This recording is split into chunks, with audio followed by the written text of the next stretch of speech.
저는 그 사회를 거론하게 된 신원철입니다. 기성을 바랍니다.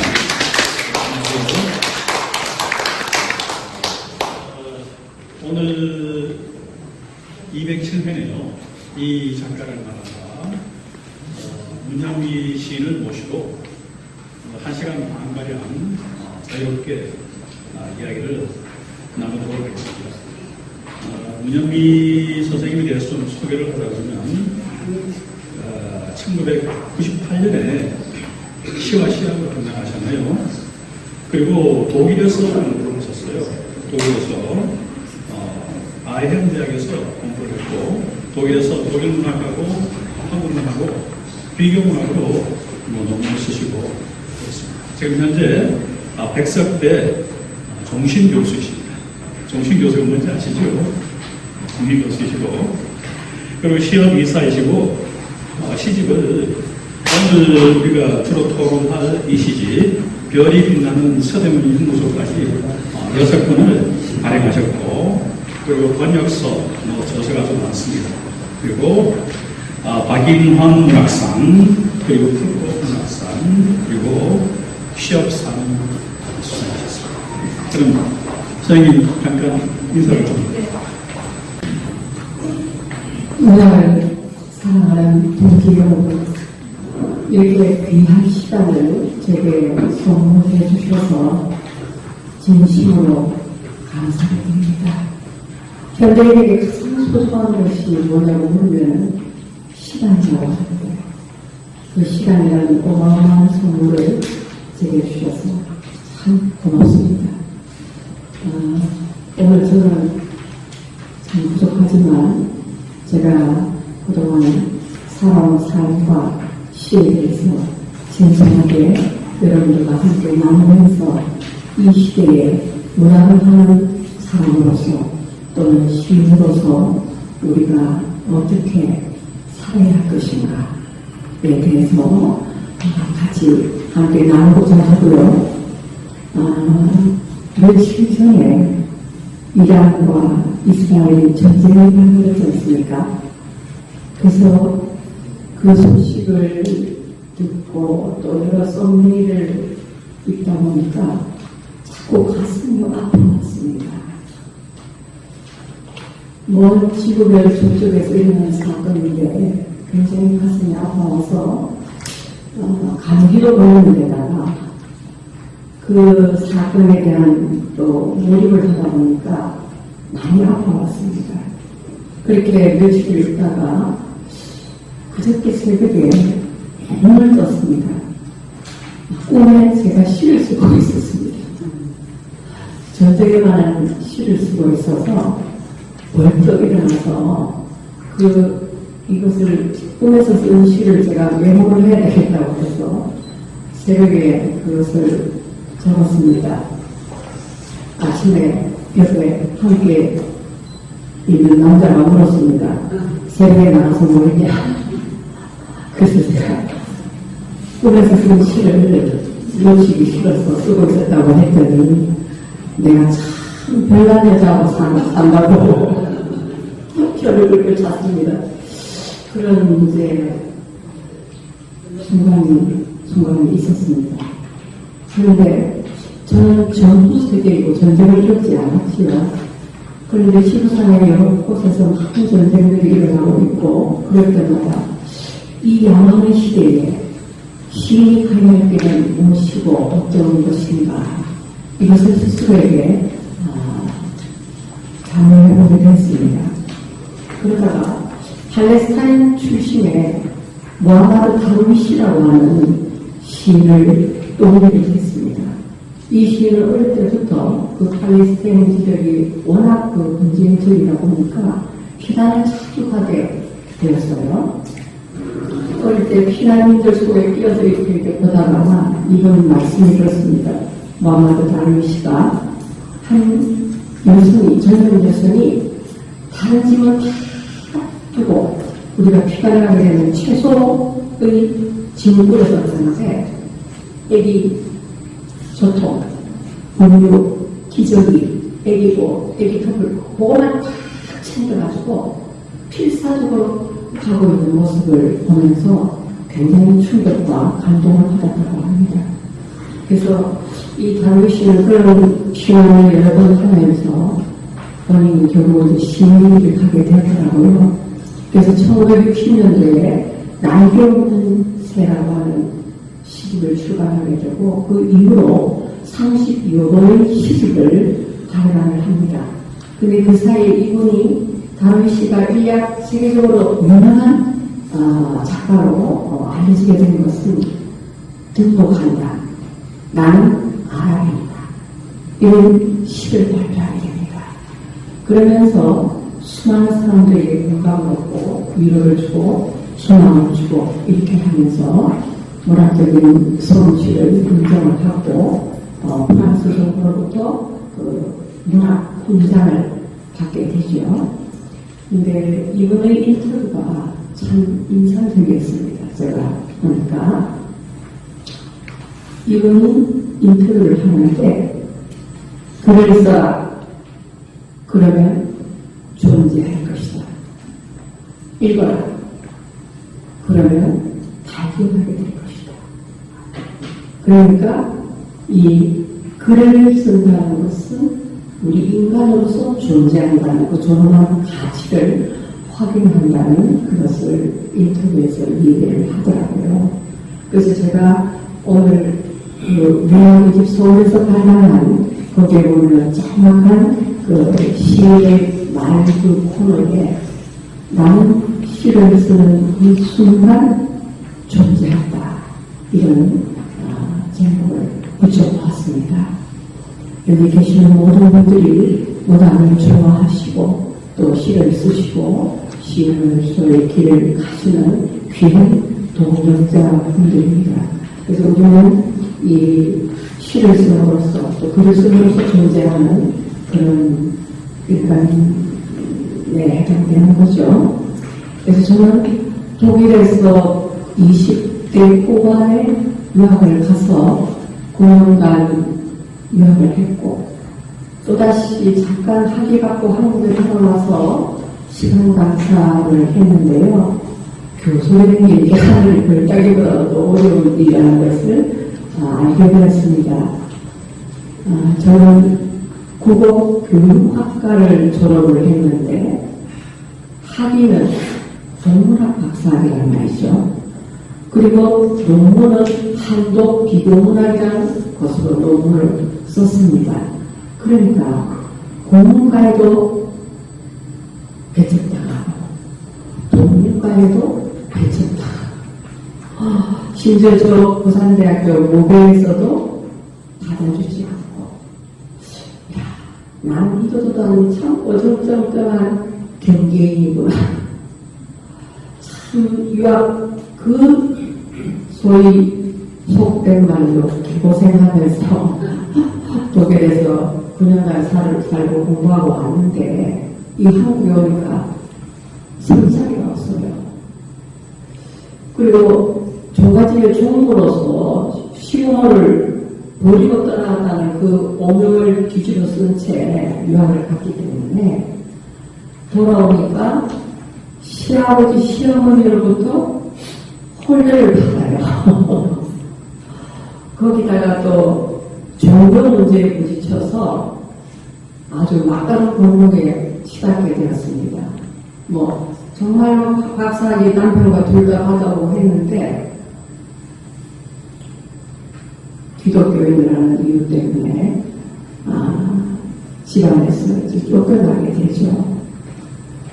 저희 돌아가신 시아버지께서는 28의 행정고시를 패스한 분으로서 고위공직자셨습니다. 그런데 그럼에도 불구하고 이 종교를 받아들일 수 없고 또 이제 남편이 종손이다 보니까 그 종손에 대한 어떤 그런 기대치 이런 것 때문에 굉장히 그 신앙생활을 하는 것을 받아들일 수가 없으셨어요. 그래서 저희 시어머니께서 저희 둘을 불러놓고 집안을 택해서 살 것이냐 종교를 버릴 것이냐 결정해라 이렇게 폭탄 선언을 하셨습니다.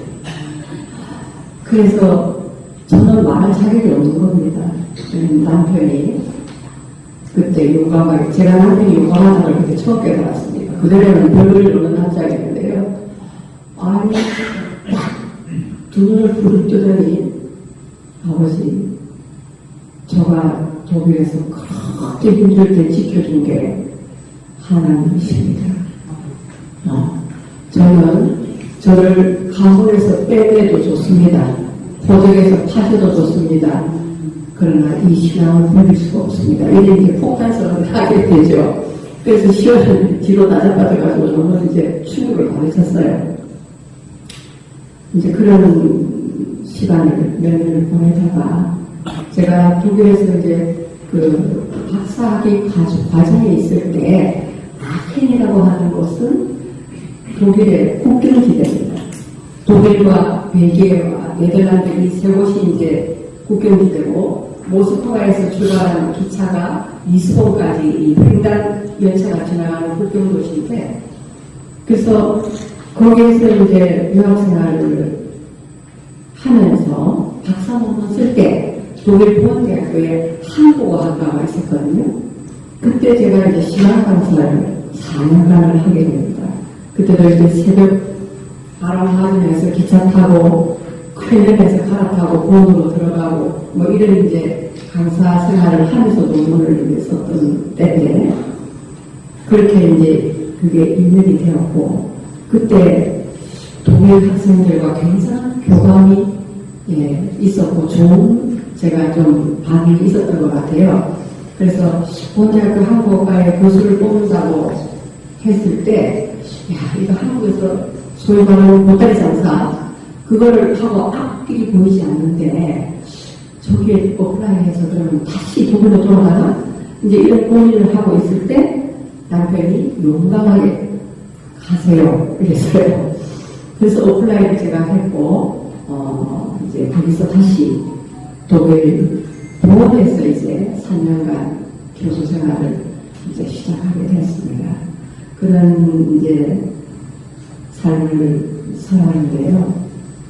아무튼 다시 모하메드 다른 이슈로 돌아와서 글을 써라. 그러면 존재하게 되는 것이다.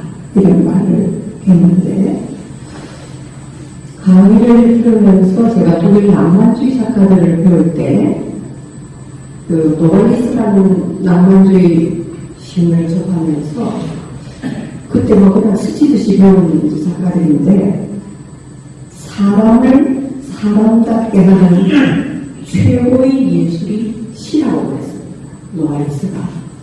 제가 이제 그 노발리스의 말을 접하면서 야 사람을 사람답게 하는 최고의 예술이 시라고 하는데 그러면 나는 시인으로서 그런 사람을 사람답게 할 수 있는 시를 쓸 수 있을까? 그런 질문을 스스로에게 이제 계속 해보게 되는 거죠. 그때부터 그게 이제 하나의 화두로 제가 계속해서 지금까지 끌고 오고 있는 부분이기도 합니다.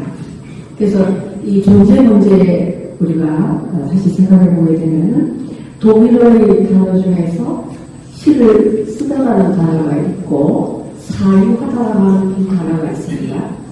근데 시를 쓰다는 디시텐이라고 합니다. 디시텐. 그리고 사유하다는 댕켄이라고 합니다. 그래서 이 디시텐이라는 단어와 댕켄이 이 두 단어의 오를 따져보면은 존재를 이끌어낸 거라고 하는 공통분모를 가지고 있는 단어입니다. 그래서 독일의 철학자 하이데거는 언어는 존재 이해의 반공론적인 통로다. 이렇게 이야기하게 되는 거죠. 그래서 우리 모두가 시를 짓는 이 개념은 어떤 의미에서 존재, 이 우리 존재의 가치를 높이고 또 시를 짓는 그 행위 자체가 인간으로서 존재한다는 것을 어떤 증명해 보이는 그런 행위가 아닌가 이제 그런 생각을 해보게 되죠. 그래서 다루기 씨는 이랬습니다. 인터뷰 때 나는 내가 쓰는 시 쓰는 거에 도무지 만족하지 않습니다. 오로지 새로운 언어를 발견한 것일 뿐입니다. 박수할채를 좋아하지 않아요.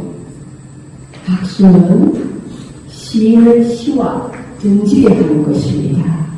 이런 인터뷰를 했죠. 그래서 시인이 어떤 박수할채를 받는다는 것, 이거는 시와 등지게 하는 일이라는 것을 제가 아주 100% 공감을 하게 되었습니다. 그래서 저는 여러분들에게 드린 이 자료 중에서 제가 번역한 이 말테이 숲이라고 하는 것을 일부만 제가 이제 발췌해가지고 나왔는데요. 2001년도에 한국에 99년도에 돌아와가지고 백석대학교 교수로 공직하면서 민사하고 제안을 맺어서 2001년도에 제가 이제 라이너간의 백개문학 선집 4권을 이제 발간하게 되었고, 다시 또 민사에서 이 말테이 숲이만 바로 한 권을 별도로 다른 권으로 내자라는 제안을 받아서, 그때 제가 한국에 정원하느라고 막 정신이 없을 때 민사와 다시 계약을 맺고 번역을 했었습니다.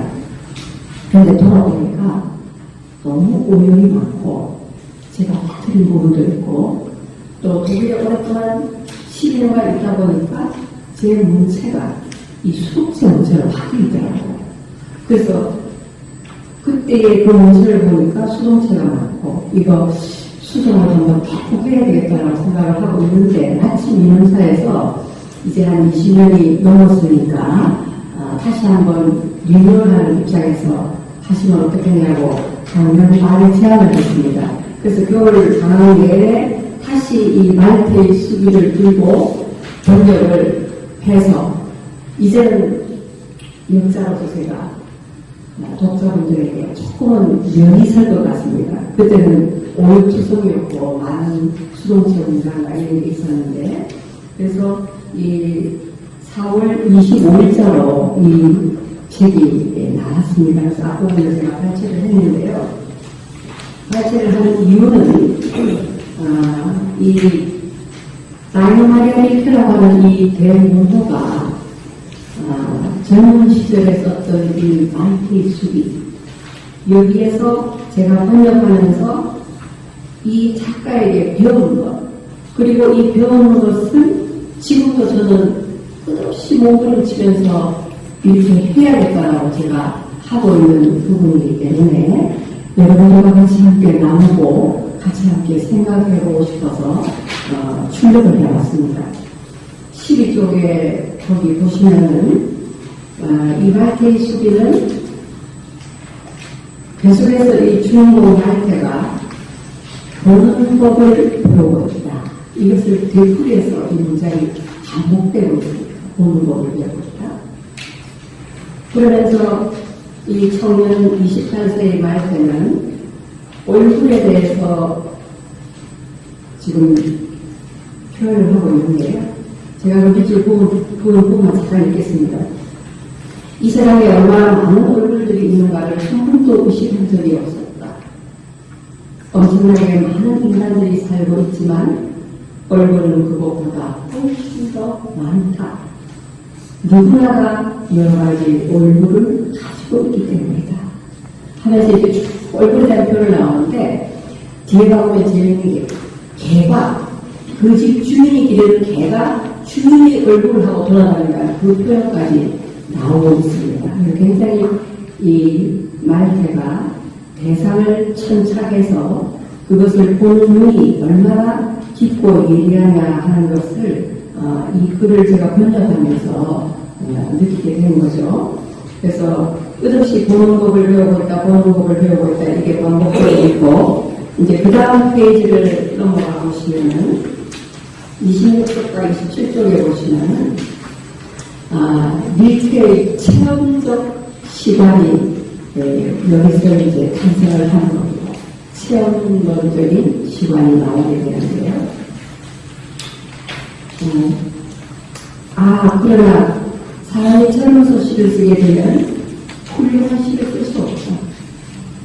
시를 쓰기 위해서는 때가 오기까지 기다려야 하고, 한평생 되도록이면 오랫동안 의미와 감리를 모아야 한다. 그러면 아주 마지막에 10줄의 성공한 시행을 쓸 수 있을 거다. 싫어하는 사람들이 주장하는 것처럼 감정이 아니고 사실 감정은 일찍부터 가질 수 있는 거다. 경험이기 때문이다. 한 줄을 시를 쓰기 위해서는 수많은 도시들, 사람들, 그리고 사물들을 보아야만 한다.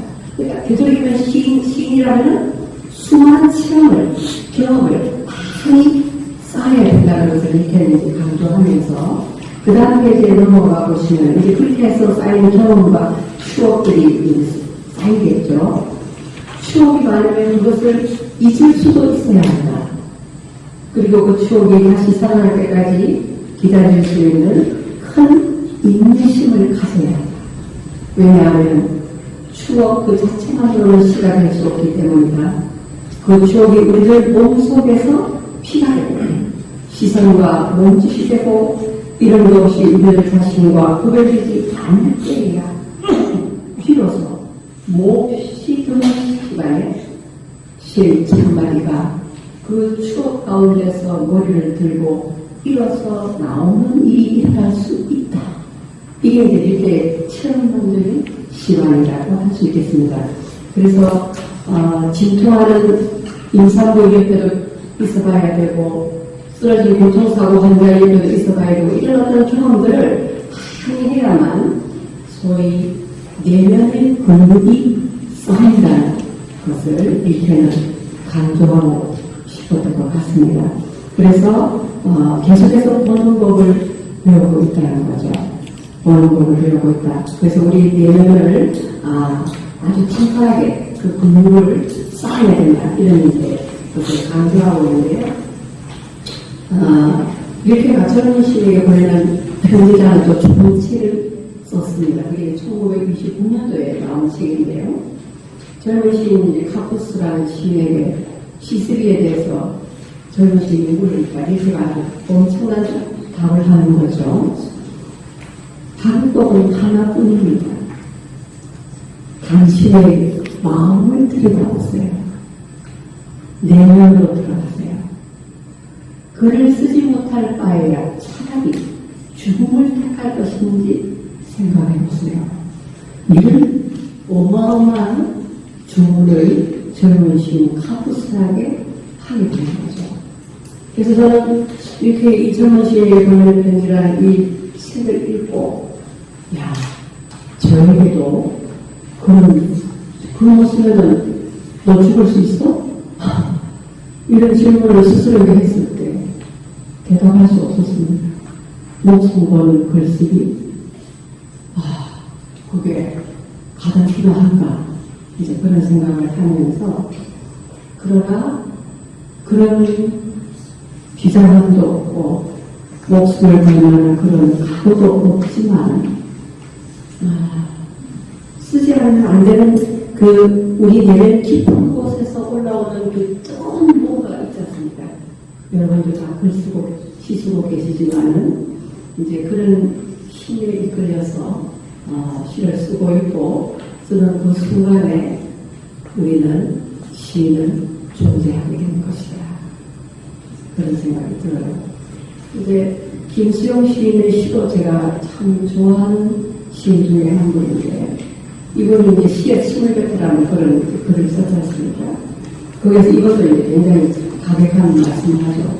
시창자는 시에 대한 사변을 모조리 파산시키고 머리로 신장을 하는 것도 아니고 온몸을 이루어나가야 된다. 온몸을 이루어나가야 된다. 이런 말을 김수영 시인이 하게 되죠. 그래서 저는 온몸이라는 단어를 너무 좋아해요. 그래. 목숨을 걸고 바꿀만큼의 시술이 아니더라도 온몸으로 밀고나가는 그런 가슴 속이 바닥에서부터 쳐오르는 그 뜨거운 것을 붙들면서 시쓰기는 해야 되는 것이구나. 제 스스로에게 그런 이제 주문을 하면서 시쓰기를 하고 있습니다.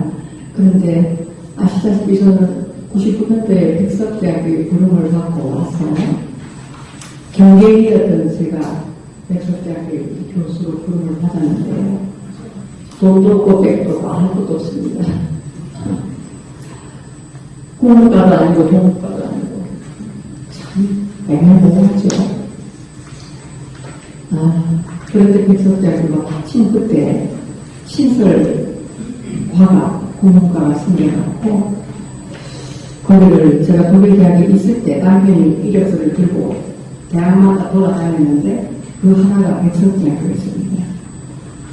근데 독일대학 교수로 있는데 인터뷰를 하러 오라고 해서 이거는 청춘호야 나를 뽑을 수 있는 기회인가 보다 하고 갔는데 인터뷰했는데 떨어졌습니다. 1차에서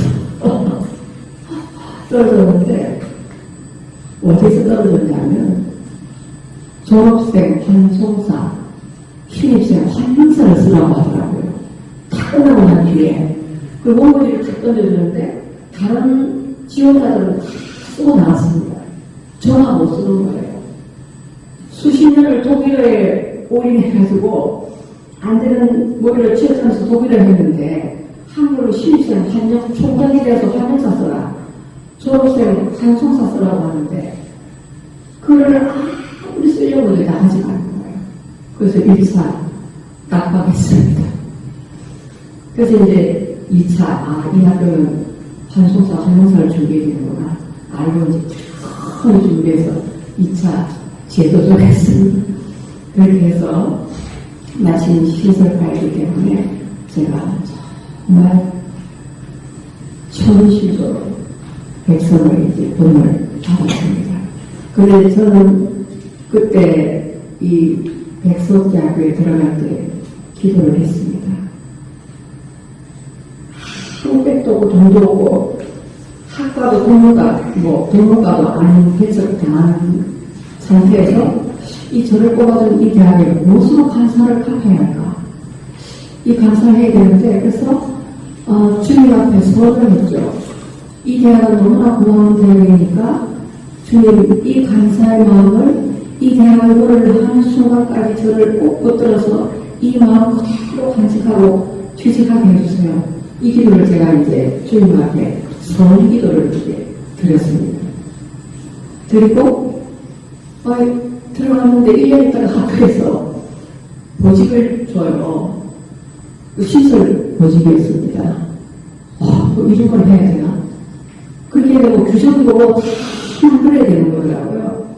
그래서 그 당시에 이제 어쩌죠 하고 한국 생활을 적응도 해야 되는데 갑자기 보직을 주니까 서강대니 이화여대니 다 다녔어요. 거기에 이제 만드는 그 신설 그 부서에 규정 이력을 참고해서 사진도 찍고 해가지고 새 규정을 만들어서 학생종합서비스센터 소장 센터장이라고 하는 정보직을 변경을 받고 1년을 딱 하고 나니까 그만두게 하고 교무처로 발령을 내서 입학일을 하게 했습니다.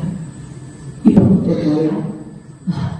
나는 우리 힘을대학 교수로 왔는데 이런 일들을 시키지 학교에서 또 해야 되잖아. 감사의 마음을 잊으면 안 되니까. 그래서 입시를 하다가 교무처에서 입학가르쳐가 분리되면서 장장 8년을 입학가르쳐를 하게 됩니다. 무수기 생활이 시작된 겁니다.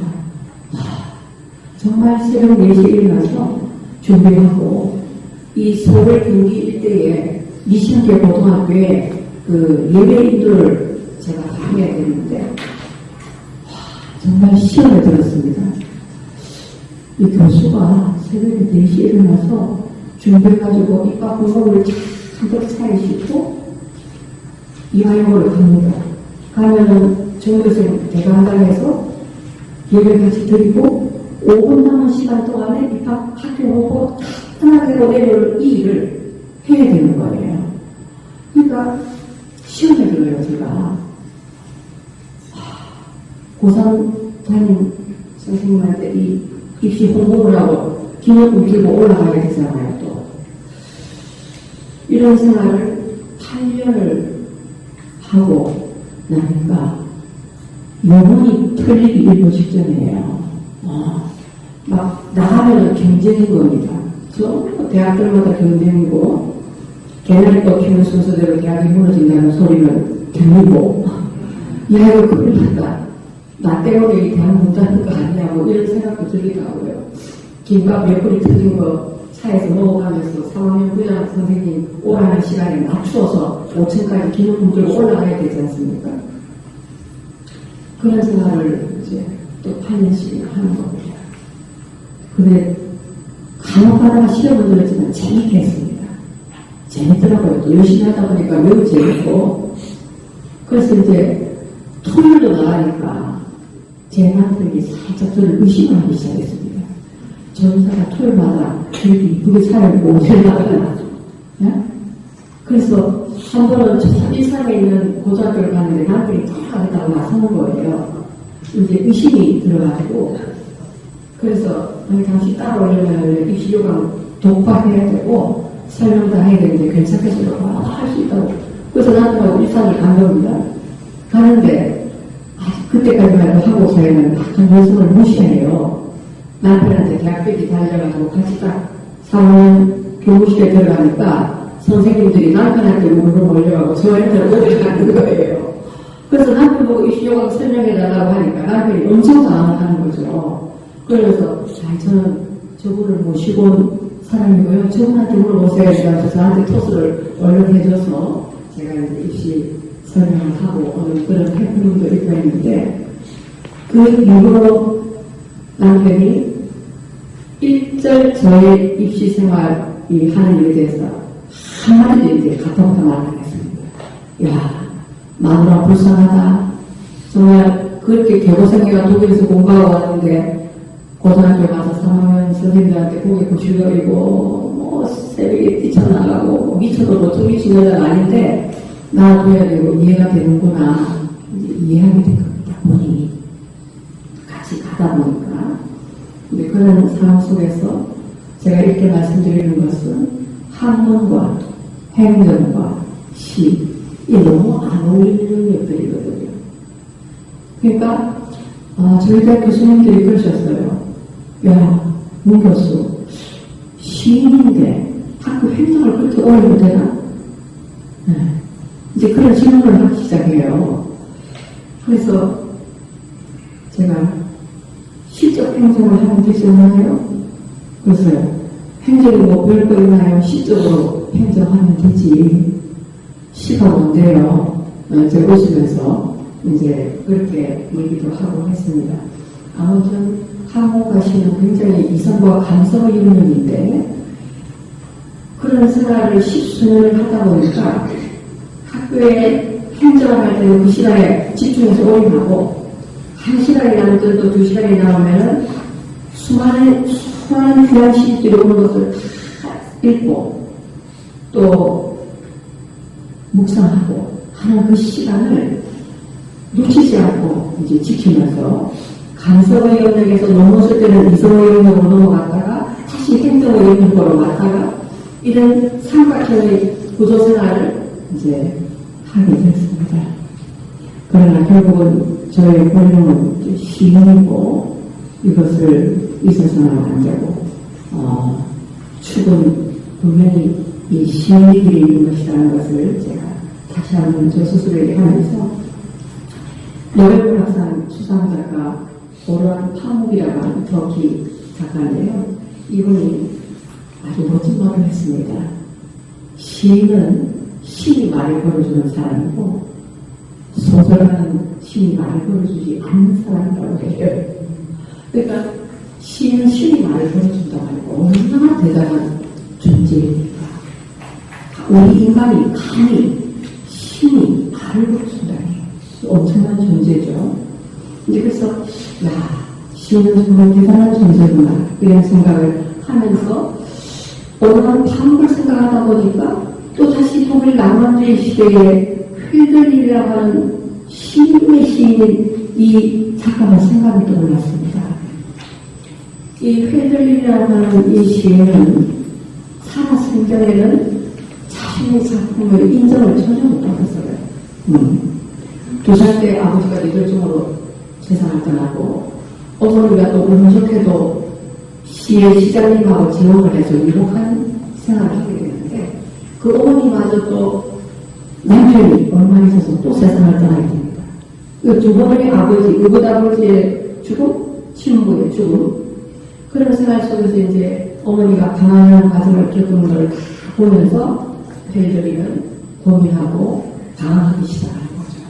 그러다가 자신이 살아야 될 길을 찾다가 돈벌이를 해야 되니까 유명한 은행가의 집에 알바생으로 가정교사로 들어갔는데 그 안주인 주제태라고 하는 그 아름답고 감성이 충만한 여성과 눈이 맞아가지고 사랑을 하시게 됩니다. 그래서 이 두 사람의 뜨거운 사랑이 안 들킬 리가 없죠. 그래서 이 사람이 결혼하게 되고 이제 파국에 이르게 되면서 벨저리는 쫓겨나게 됩니다. 쫓겨나서 2년 동안에 1801년부터 1802년 사이에 어마어마한 작품들을 남겨요. 잊기 위해서. 이 아름다운 사랑하는 여인을 잊기 위해서 작품에 몰입했는데 신의 축복이듯이 어마한 집필을 하게 되는데 그 집필 끝나는 1802년 말쯤에 이 주제자가 죽었다는 소식을 듣게 되죠. 그러면서 정신분열증이 오게 돼가지고 정신병원에 들어가고 나오고 들어가고 막 이런 과정을 겪어서 폐인의 지경에 이제 이르게 되는데 독일인 목수가 펠더인의 그 명작 피페륜이라고 하는 그 소설작품을 읽은 독자였는데 이토록 아름답고 멋진 작품을 쓴 작가를 이렇게 내팽개치다는 말이 아니다.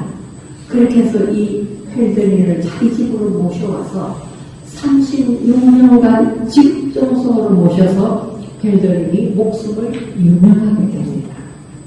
그렇게 해서 이 펠더인은 나중에 사후에 독일 시각자 하이데거가 시인중의신이다 이런 이제 칭송을 하게 되는 거죠.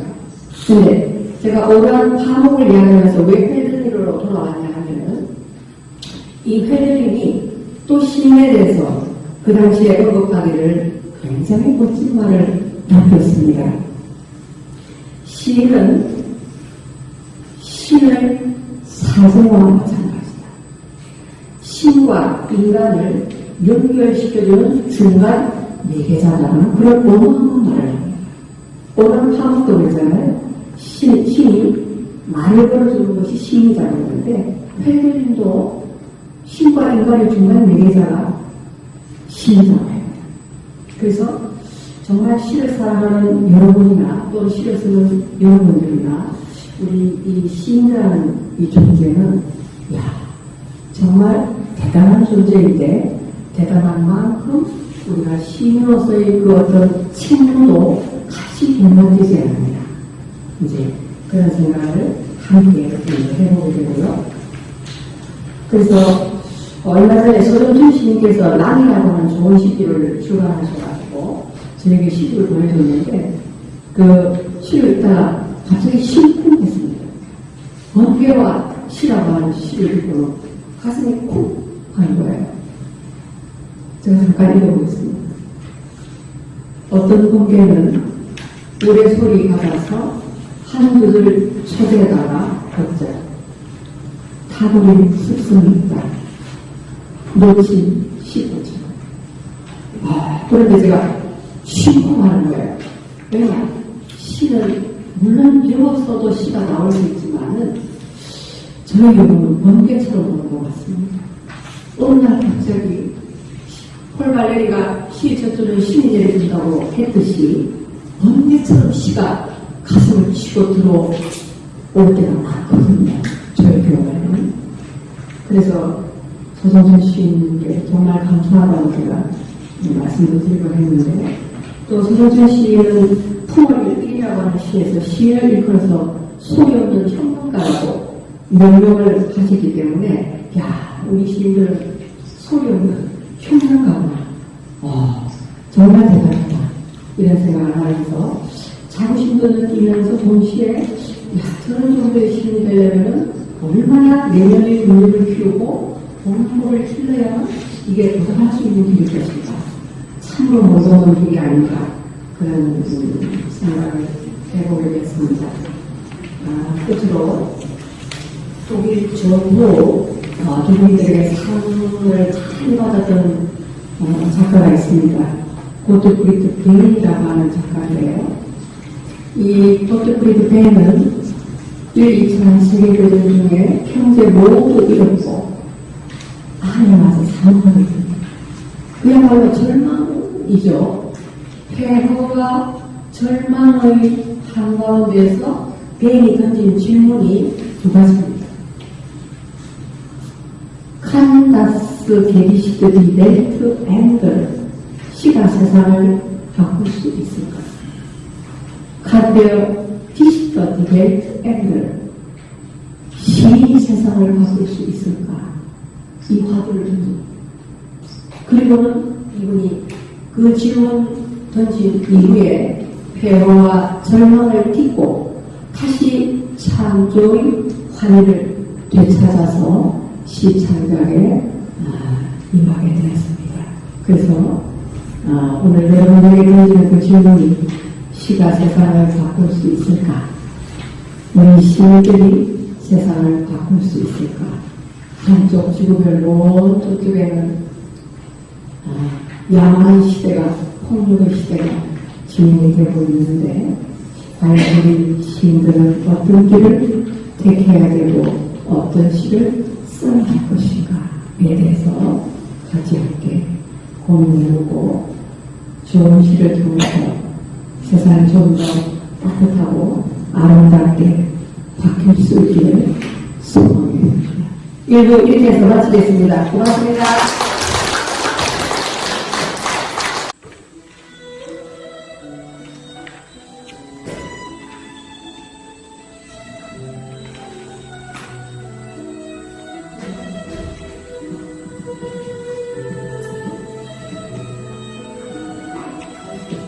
그리움은 종소리를 타고 눈하는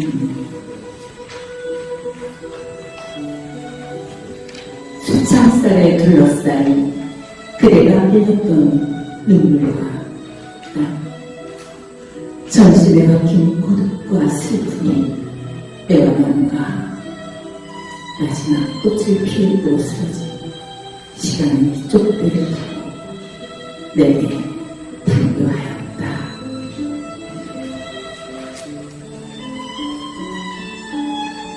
존재 가슴으로 담기엔 너무 벅차서 이슬만큼이라도 녹고 녹아서 피어오르는 안개 같은 빛만이라도 조금씩 그리고 천천히 받아보시고 싶었다.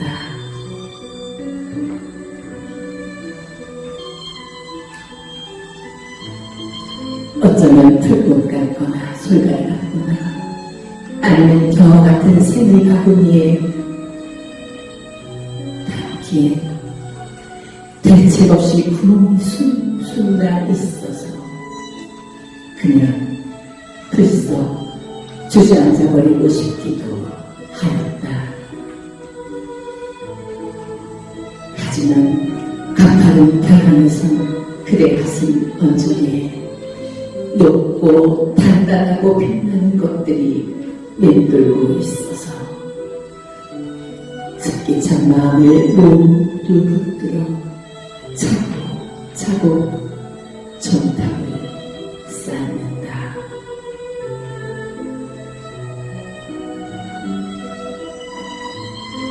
떠나갔으나 보내고 싶지 않은 여전히 살아 숨쉬는 아름다운 그대가 있는 별을 향해 닿을 수 있도록 힘껏 조를 친다.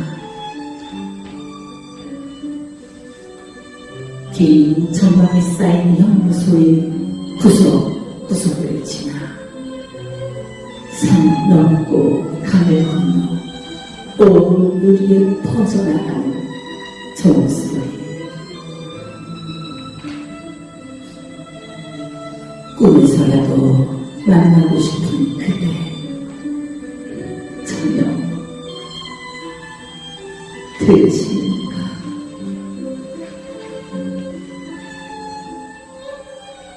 문수와 붉게 여울지는 그리움의 강가에서 그대의 그루에 발을 딛고 첨벙 걷고 있다.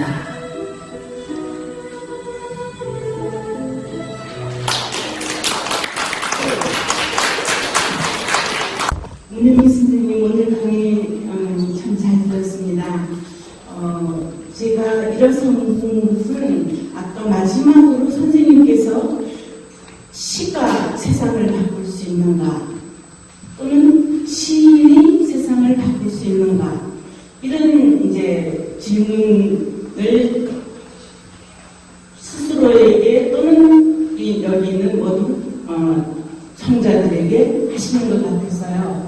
그래서 그거를 이제 답변을 안 하셨어요. 그래서 제가 생각하는 바도 있고 선생님께서는 그러면 어떻게 생각하시는지 그 두 시와 시인이 세상을 바꿀 수 있는가에 대해서 조금 듣고 제 말씀을 올리겠습니다.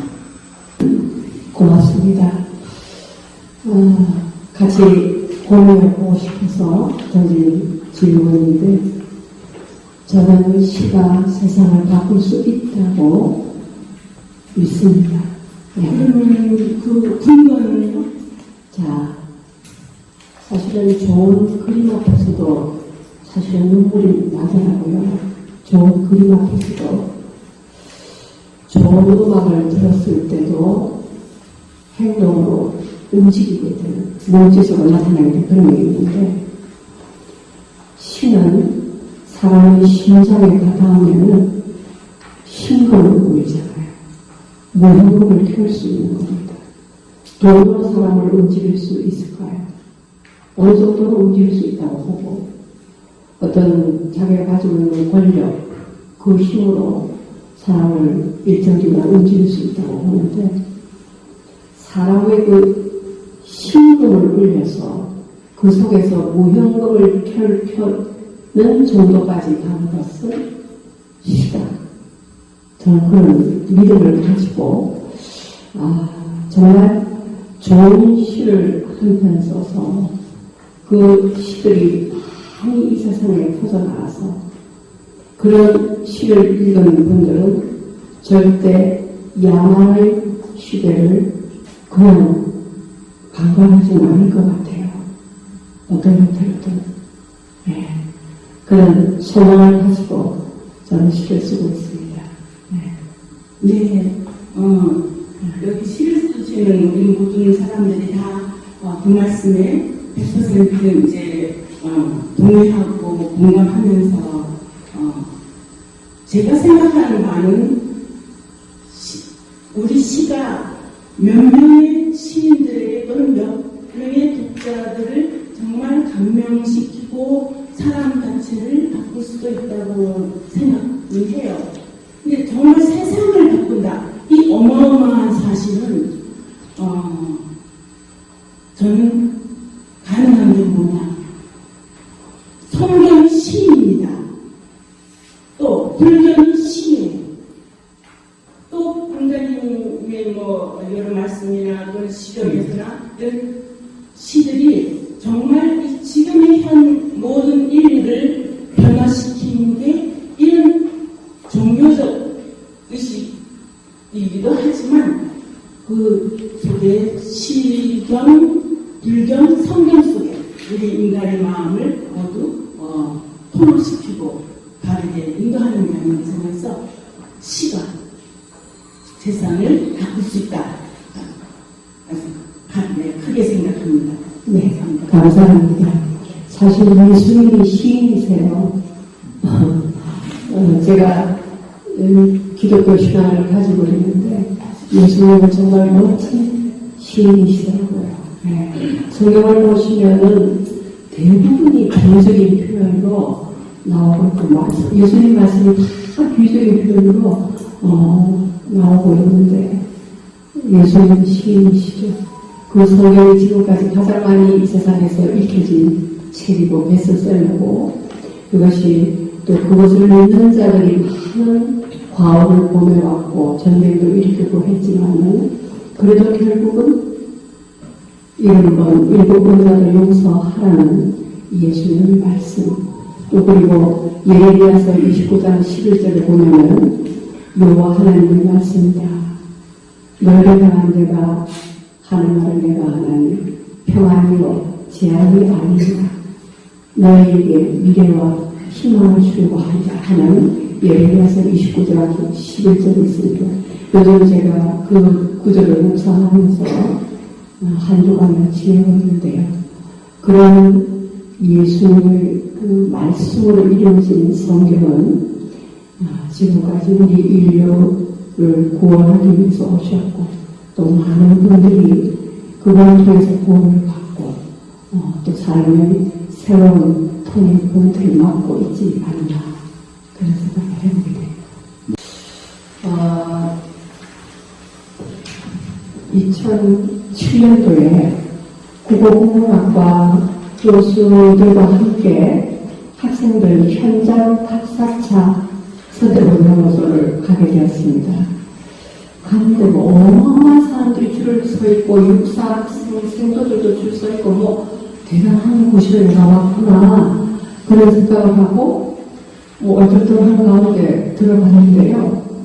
그 옥사의 그 붉은 담벼락에 걸려있는 현수막이 하나가 있었는데, 당신을 잊지 않겠습니다라는 현수막이 딱 걸려있는데 그것이 저한테 그냥 확 하고 와닿았어요.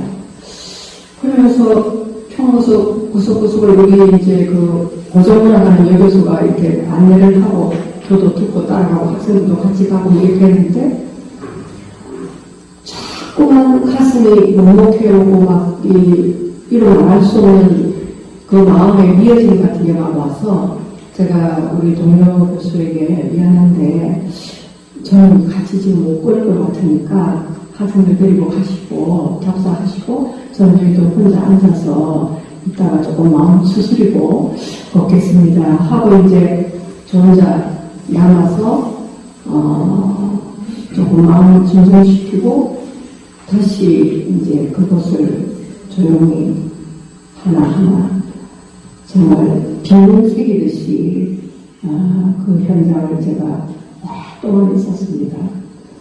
그리고 난 뒤에 계속해서 그 떨림과 막막함, 모욕함과 부끄러움과 그런 것들이 오고 갔는데, 아까 우리 신원철 교수님께서 말씀하셨듯이 제가 역사를 잊은 후대로서 이제야 이분들을 알고 찾아왔구나 하는 수치, 부끄러움, 그게 굉장히 처음에 몰려왔고, 그리고 그 다음에 이어서 당대로 저는 너무 이기적으로 저의 어떤 실제를 위해서 지금까지 고군분투하면서 살아온 자신이 또 너무 대리가 되는 겁니다. 이분들은 목숨을 바쳐서 일제강점기 나라를 살리신 분인데, 저는 재공부하고 그냥 제 삶이 팍팍하다고 울고 불고 이렇게 지내싸는 것이 너무나 그분들하고 대비가 되었고, 그런 생각에 오랫동안 있다가 어느 날 번개처럼 정말 시 하나가 찾아왔습니다. 그래서 그 시를 쓰게 되었는데 총 40편이거든요. 그래서 38편이 아니고 40편인데 이것은 제가 억지로 쓴 시가 하나 한 편도 없습니다. 그냥 붙들려서 쓴 시다 이렇게 말씀을 드리고 싶고, 하여튼 10수년을 서대문 보호소에 갇혀진 그분들하고 살았어요. 그냥 살았고 또 눈물도 흘렸고 이런 과정들이 계속해서 반복되면서 진행하는데, 재미있는 것은 저희 대학교의 신학 교수들이 100불이 됩니다. 전국 최고입니다. 그 전형한 학자들도 많이 계시는데 그분들 중에 몇 분이 이제 서대문 형무소에 발각했다는 걸 아시고 저한테 감옥에서 이런 질문을 하셨어요. 감옥에도 갔다 오지 않은 분이 무슨 형무소식을 써요? 감옥에 갔다 왔어요? 그래서 저보고 그랬어요. 그래서 제가 뭐라고 대답했겠습니까? 그분들은 다 목사님이시고 신학 교수들이거든요. 그래서 어차피 세상은 감옥입니다. 제가 그랬어요. 돈이라는 감옥, 명예라는 감옥, 권력이라는 감옥, 사랑이라는 감옥, 이 모든 감옥 안에 우리가 지금 살고 있을 뿐이지, 다만 모르고 지나는 사람, 어느 정도 아프게 지나고 있는 사람, 뭐 다양한 위험이 있지 않겠습니까? 제가 그랬어요. 목사님 죄송합니다. 제가 이제 그랬죠. 그리고 시인은 꼭 그 일을 본인이 형무소에 가서 영혼이 돼가지고 몇 년을 살아야 그 형무소 시를 쓰고 하는 게 시인이 아니고, 시인은 얼마든지 상상력을 통해서 저 우주의 끝까지도 갔다 올 수 있고, 저 남극의 끝에 가서 펭귄과도 놀다 올 수 있고, 안 가도 갈 수 있는 그런 역동적인 상상력이 있는 존재가 바로 시인입니다. 제가 이제 그런 이야기를 우리 신학 교수님들한테 이제 하시고 해드렸고 같이 함께 웃고 했습니다. 아무튼 서대문 형무소는 그렇게 해서 탄생을 했는데, 저도 우리 시 쓰시는 우리 시민들 왜 어디에 접속된다는 게 있잖아요. 누군가가 손을 잡아가지고 막 미친 듯이 끌려가는 어떤 느낌, 이제 그런 것이 아마 공감하실 거예요. 그래서 저는 서대문 형무소는 그렇게 끌리고 붙들려서 사로잡혀서 쓴 시편, 마음편인데, 야, 이거 더 쓰라고 해도 못 쓰겠다. 제가 이 시는, 왜냐, 살이 끌리고 가슴이 아프고 자꾸 막 너무 그 속에 제가 같이 지내고 있으니까 굉장히 힘들어요. 힘들고. 그래서 그런 어떤 삶 속에서 나왔는데, 저는 굉장히 종교적인 사람입니다. 사실은.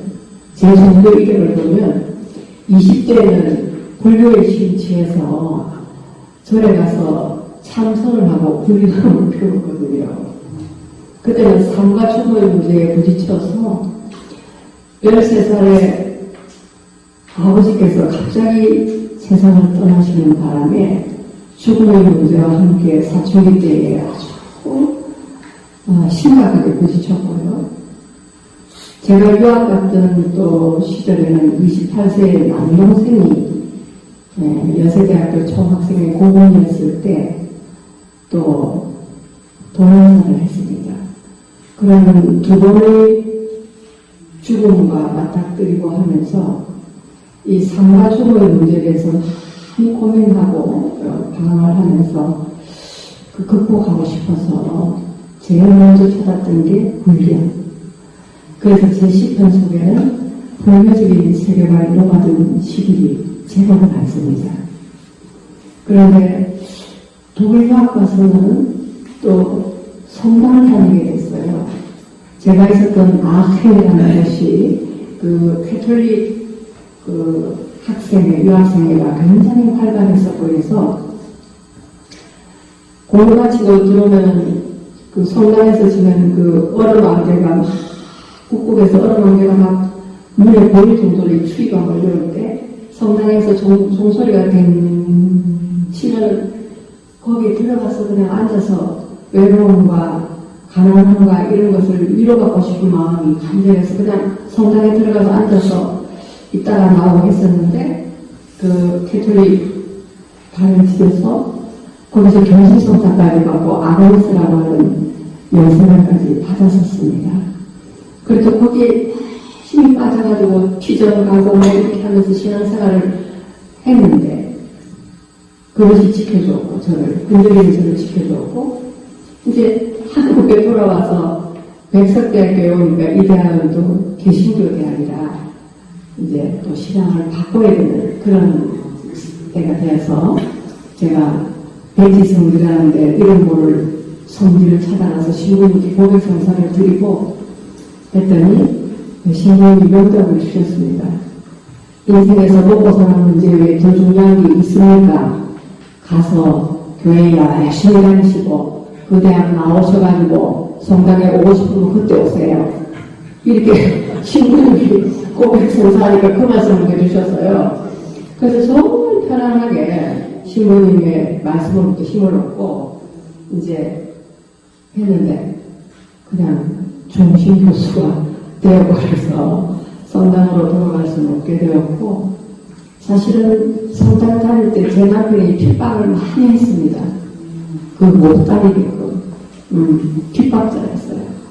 그래서 딸을 얻고 막 사랑을 해서 성당에 가고 이렇게 하다가 남편도 이제 회심을 해서 이렇게 이제 같이 성당을 다니게 되었는데, 지금은 제 남편이 신학을 공부해서 목사가 되었습니다. 그러니까 참 제 삶을 돌아보면은 핍박자였던 남편이 세월이 흐르고 흘러서 목사가 되고, 또 제 딸도 우리 사회가 이제 신학 교수님에서 목사입니다. 그래서 딸도 목사의 사모가 되고 이래서 제가 딸하고 그러죠. 너하고 나하고는 참 운명이 참 특이하다, 그지? 어떻게 우리가 사모가 다 되었을까? 이렇게 얘기를 하면서 축복이자 기적이다. 우리 같은 주인도 용서해서 이렇게 살아주시고 또 일할 수 있는 터전 주시고 하니까 너무 감사하지 않느냐, 이렇게 웃으면서 얘기를 하시는데요. 지금 제가 드린 유물 속에 보시면은 겨울산이라든지 나목이라든지 김덕과 같은 이런 굉장히 짧은 요 시편들은 다 불교적인 세계관 속에서 탄생하는 시편들입니다. 근데 제가 20대 때 방황할 때 그때 불경을 가르쳐 주셨던 스님이 무비 스님이에요. 지금 그때 그분이 지금 우리나라의 불교 경전으로는 완전 최고봉이 되었고 대강백으로 계시고 화엄경 81권을 집대성을 하시고 최근에 100권의 조서를 아주 완성하셔가지고 유튜브까지 개설해서 불경을 온 우리에 전파하고 있는 일을 하고 계시더라고요. 그래서 금강경 배우고 유마경 배울 때 20대 때 제가 뭘 알겠습니까? 근데 그 스님이 열심히 가르쳐 주셨거든요. 못 알아먹는 것 같은데 눈동자를 보니까 그래도 막 숟가락 떠서 먹여주듯이 그렇게 저에게 그 스님이 가르쳐 주시고 하셨는데, 이제 제가 이번 방학에는 우리 스님 꼭 찾아뵈야 되겠다. 그래도 스님 덕분에 제가 불교를 알게 되었고, 어떻게 이 자비를 이 세상에 가지고 나누어야 될 것인가, 이런 귀한 거를 청춘 있게 일깨워주셔서 고맙다는 말씀을 전하고 싶어가지고 제가 지금 다짐하고 있습니다. 이번 방학에는 꼭 실천하겠다. 이제 그런 시편이고요.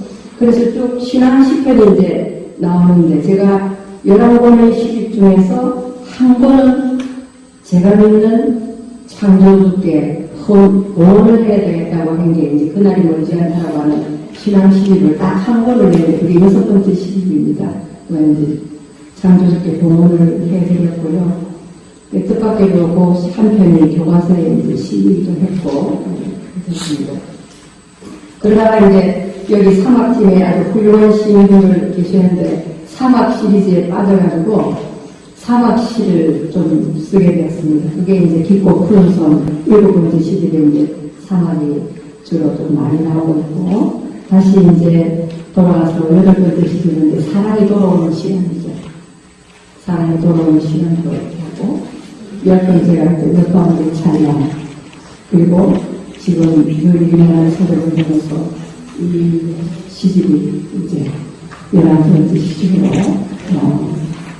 이 나라에서 목숨을 바친 그분들의 정말 그 수고함을 어떻게 제가 부끄러움으로 갚을 수 있을까 이런 마음도 들었는데 그런 빛나고 어둡고 거룩한 존재들이 사라지고 난 뒤에 나오는 어떤 굉장히 깊고 거대한 그 울림이라는 게 있지 않습니까? 그 울림을 기록하고 싶었습니다. 한번 이 역사의 한 사람으로서 그대로서 한번 이제 기록을 하고 싶었죠.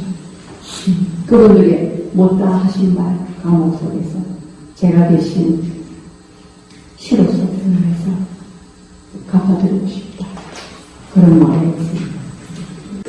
문현미 시인하고는 저분이 등단할 때부터 간접적인 인연을 맺어오고 시인협회 회장 내가 할 때도 부회장으로 활동하셨고 시사랑에서도 역시 또 같이 일을 하고 사실 저는 아주 모범적인 신앙인이고 시도 상당히 모범답안 같은 시를 쓰셨어요.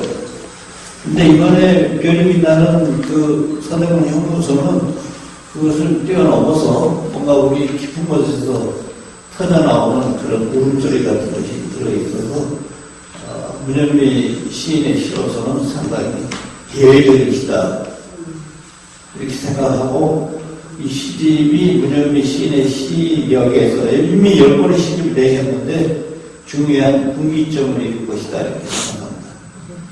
시가 사회를 바꿀 수 있냐 없냐 얘기는 시인들이 늘 하지만 사실 별로 바꿀 힘은 없어요.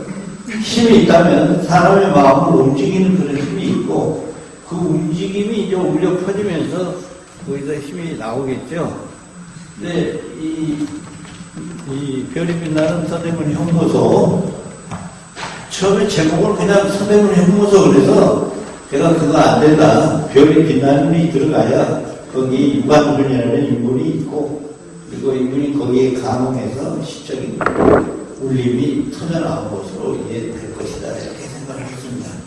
여러분들이 가지고 계신 유인물 울음의 힘이라는 시가 있습니다. 그게 이제 바로 그 서대문 형무소에 가셔서 독립투사들을 보고 일반적으로 생각하고 뭔가 울컥 나오는 어떤 터져나오는 그 외침이랄까요? 그 울음의 힘, 외침의 힘, 시의 힘 이런 것들이 느껴진 것 같습니다. 앞부분만 조금 읽어보면 당신이 소리쳐 부르짖었을 때 혼자가 아니었습니다. 창살이 떨리고 온몸이 덜컹거리고 하늘도 땅도 부르르 떨었습니다. 문현미 씨도 부르르 떨었겠죠? 형무소의 담벼락이 막을 수 있었을까요? 녹슨 폐창살로 막을 수 있었을까요? 하물며 어느 간수가 막을 수 있었을까요? 감옥 바깥에 누구라도 함께 부르짖었고 함께 울었습니다.